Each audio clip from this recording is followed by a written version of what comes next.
Atoms होते हैं matter के बेसिक बिल्डिंग ब्लॉक्स। पर आपको पता है एटम्स सबसे छोटे पार्टिकल्स नहीं होते। ये और भी छोटे पार्टिकल्स से बनते हैं जिन्हें प्रोटॉन, न्यूट्रॉन और इलेक्ट्रॉन कहते हैं।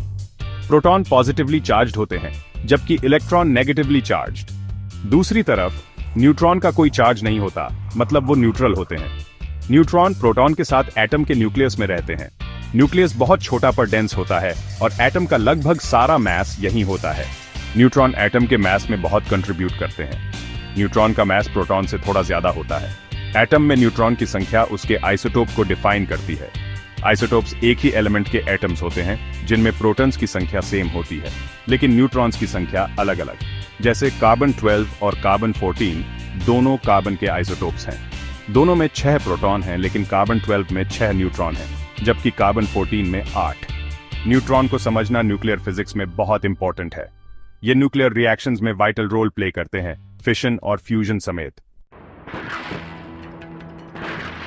न्यूक्लियस के अंदर न्यूट्रॉन स्टेबल होते हैं, लेकिन न्यूक्लियस के बाहर ये अनस्टेबल हो जाते हैं और इनकी लाइफ स्पैन लिमिटेड होती है। फ्री न्यूट्रॉन वो होता है जो न्यूक्लियस के बाहर एग्जिस्ट करता है।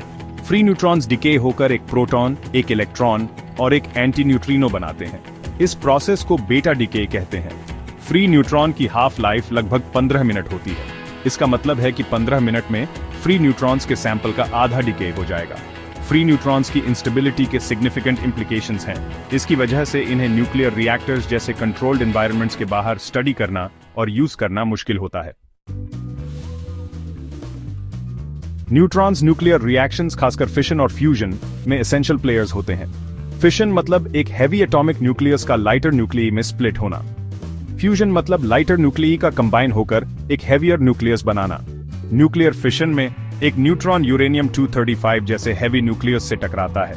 इस कोलिजन से न्यूक्लियस अनस्टेबल हो जाता है और स्प्लिट हो जाता है। स्प्लिटिंग से बहुत ज्यादा एनर्जी और न्यूट्रॉन्स रिलीज होते हैं। ये न्यूट्रॉन्स फिर फर्दर फिशन रिएक्शंस स्टार्ट कर सकते हैं, जिससे चेन रिएक्शन होती है। Nuclear power plants controlled fission reactions से रिलीज होने वाली एनर्जी को यूज करते हैं। Nuclear weapons uncontrolled chain reactions का यूज करके डेवास्टेटिंग एक्सप्लोजन्स प्रोड्यूस करते हैं। सेक्शन 4, न्यूट्रॉन क्लाउड्स, एक cosmic phenomenon. Neutron cloud free neutrons का एक डेंस कॉन्सेंट्रेशन होता है। ये हमारे डेली लाइफ में नहीं मिलते, लेकिन ये एस्ट्रोफिजिकल फिनोमेना और कुछ ह्यूमन मेड इवेंट्स में इंपॉर्टेंट रोल प्ले करते हैं। Neutron clouds extreme conditions of energy और प्रेशर में बनते हैं। ये कंडीशंस न्यूक्लियर एक्सप्लोजन्स, कुछ टाइप्स के न्यूक्लियर रिएक्टर्स और सबसे ड्रामेटिकली सुपरनोवा एक्सप्लोजन्स के बाद प्रेजेंट होते हैं, जिससे न्यूट्रॉन स्टार्स बन सकते हैं। Neutron stars fascinating celestial objects हैं। ये इनक्रेडिबली डेंस होते हैं, हमारे सन के मास को सिर्फ कुछ माइल्स के स्फीयर में पैक करते हैं। ये स्टार्स बेसिकली ग्रेविटी से बाउंड जायंट न्यूट्रॉन क्लाउड्स होते हैं। सेक्शन 5, न्यूट्रॉन क्लाउड्स का फॉर्मेशन। न्यूट्रॉन क्लाउड का फॉर्मेशन कॉन्टेक्स्ट पर डिपेंड करता है। न्यूक्लियर एक्सप्लोजन्स में न्यूक्लियर वेपन के डेटोनेशन से जनरेट होने वाली इंटेंस हीट और प्रेशर न्यूक्लियस के अंदर प्रोटॉन्स और न्यूट्रॉन्स को बाइंड करने वाले स्ट्रॉन्ग न्यूक्लियर फोर्स को ओवरकम कर देती है।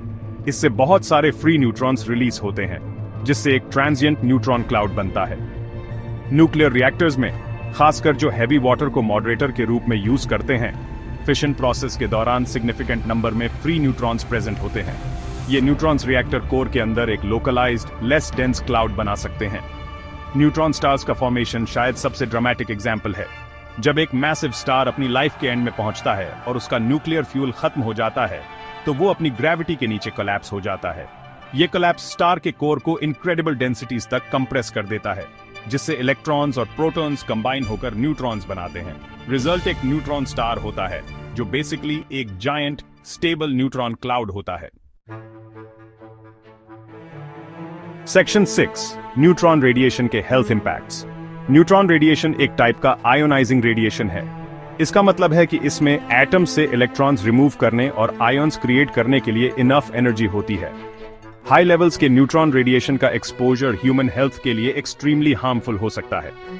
न्यूट्रॉन रेडिएशन के बायोलॉजिकल इफेक्ट्स बॉडी में वाटर मॉलिक्यूल्स के साथ इंटरैक्शन की वजह से होते हैं। जब एक न्यूट्रॉन वाटर मॉलिक्यूल से कोलाइड करता है, तो ये एक प्रोटॉन नॉक ऑफ कर सकता है, जिससे एक हाईली रिएक्टिव फ्री रेडिकल बनता है। ये फ्री रेडिकल्स डीएनए को डैमेज कर सकते हैं, जिससे सेल डेथ, म्यूटेशंस और कैंसर हो सकता है। न्यूट्रॉन रेडिएशन एक्सपोजर की सेवेरिटी डोज और एक्सपोजर के ड्यूरेशन पर डिपेंड करती है। High doses acute radiation sickness cause कर सकते हैं, जिसके symptoms nausea, vomiting, diarrhoea, hair loss और इंटरनल ब्लीडिंग है।